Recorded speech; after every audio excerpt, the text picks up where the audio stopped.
Hi guys! So sa ngayon, ang daming nagbebenta ng properties because of the pandemic. And we have to be careful and extra diligent to research if the documents are actually legit.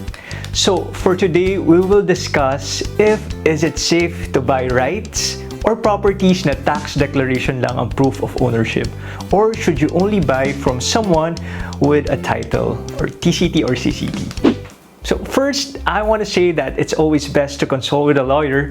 This vlog is based purely on my research and personal experience. So pag may lumapit sa inyo na nagbebenta ng property at a very low price because they're only selling the rights to their property because they don't own the property yet. So does that make sense?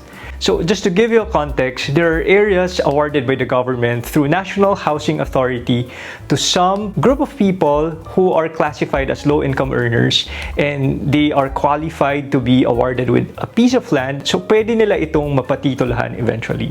And there's another program by the government called CMP or Community Mortgage Program where they can pay for the lot in longer terms at a fixed and low interest rate. But only exclusive to those, of course, who have low income and who have been living in that area for a long time. So some are paying as low as 600 pesos a month. So what others do, once na malaman nila na qualified beneficiary sila ng government for that particular area, they would sell their rights to other people and move on to another location and wait for another piece of land to be awarded to them. So these are what they call the professional squatters.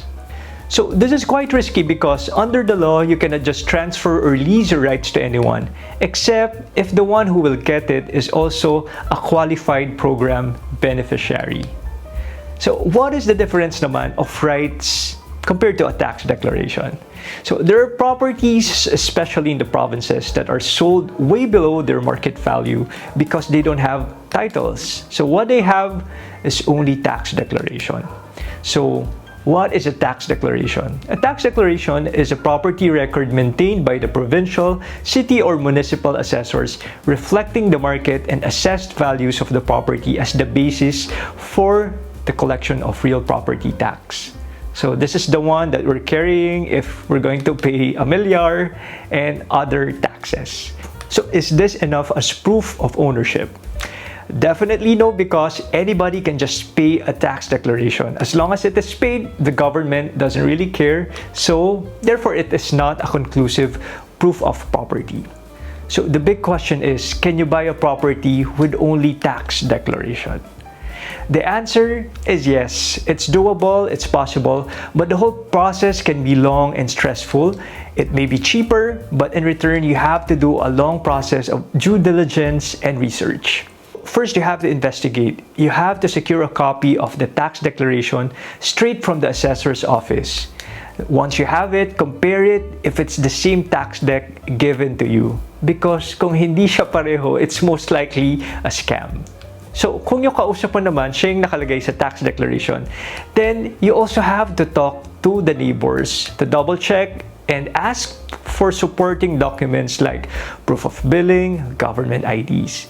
So once you have identified that the person who is selling the property dun talaga nakatira sa property na binibenta niya, then just to double check, you go to LRA, Land Registration Authority, or DENR, and make sure na wala pang nag-a-apply for a title.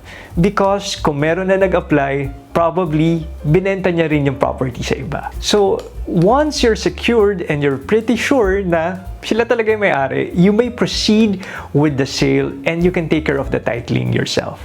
So with titling, it is recommended that you hire a lawyer because there are two ways to apply for a title. One is judicial and the other is administrative.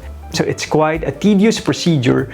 Kung mura mo lang naman nakuha yung property, then it's probably worth it.